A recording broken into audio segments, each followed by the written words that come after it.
नमस्कार दोस्तों, सूर्या एंटरटेनमेंट में आपका स्वागत है।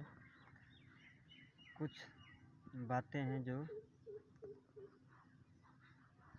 ज़िंदगी में हर किसी के साथ घटता है, अहंकार हो जाता है। इसी तरह एक कहानी है कि सृष्टि के रचयिता ब्रह्मा जी को एक बार अपनी सृष्टि को देखकर गर्व का एहसास हुआ। वो सोचने लगे कि मेरी बनाई हुई सृष्टि कितनी सुंदर है। ये पर्वत, ये बादल, सब कुछ कितना सुंदर है। कहीं विशाल हिमसागर है तो कहीं मनमोहक कीर्तिमान, सब और सौंदर्य ही सौंदर्य बिखरा है। यह सोचकर उनकी छाती गर्व से फूल गई, मस्तक अहंकार से ऊंचा उठ गया।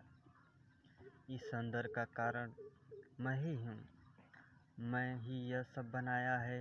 वे खड़े होकर अपनी ही रचना को गर्व से फिर निहारने लगे। शाम को सूर्यास्त होने लगा था। तभी उन्होंने देखा कि सामने स्थित पर्वतमाला के बीच एक रास्ता है। वहाँ से एक कतार सी आती दिखाई दी। वह कतार जब भी निकट आई तो उन्होंने एक अनोखा जीव दिखाई दिया। ऊंची गर्दन और कुबड़ वाला बड़ा अजीब सा पशु था। ब्रह्मा जी सोचने लगे कि क्या ऐसा भद्दा जीव मैं बना सकता हूँ। वे याद करने लगे, परंतु वह बहुत सोचने पर भी वे निर्णय नहीं कर पाए कि उन्होंने उसकी रचना की है। यह अजीब पशु था ऊँट। ऊँटों की कतार आ रही थी। ब्रह्मा जी ने देखा कि प्रत्येक ऊँट की पीठ पर एक संदूक बंधा हुआ है।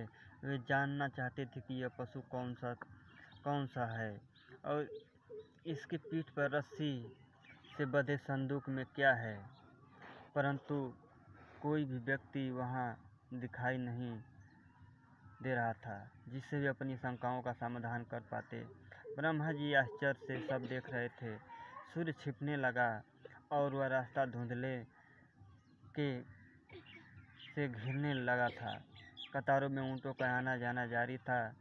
अब उन्होंने कतार के अंतिम ऊँट को देखा और ऊँट एक अजीब सी शक्ल वाला सांवले रंग का एक आदमी बैठा था।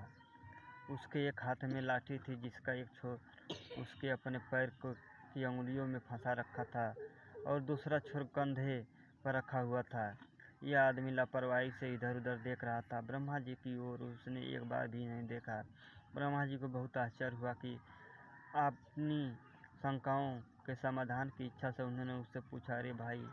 उस आदमी ने जैसे सुना ही नहीं। ब्रह्मा जी ने फिर कहा, अरे भाई सुनो। आदमी अब भी स्याह बादलों की ओर बेफिक्र से देख रहा था। अरे भाई, ब्रह्मा जी ने जरा ऊंची आवाज़ में कहा। उसने ब्रह्मा जी की ओर अपनी गर्दन घुमाई और शांति से कहा, कहो क्या कहना है। मुझे बहुत जल्दी है, जो कुछ कहना है जल्दी कहो।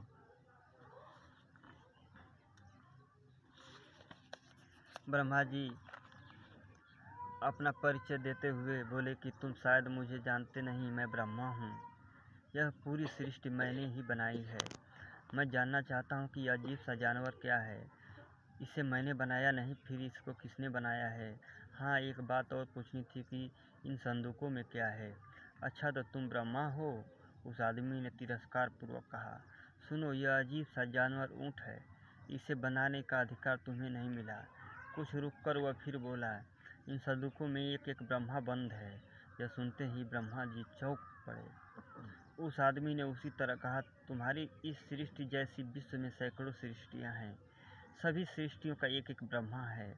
वह व्यक्ति सांस लेकर फिर बोला, ब्रह्मा परमेश्वर को सूचना मिली है कि कुछ सृष्टियों के ब्रह्मा कुछ अभिमानी हो गए हैं।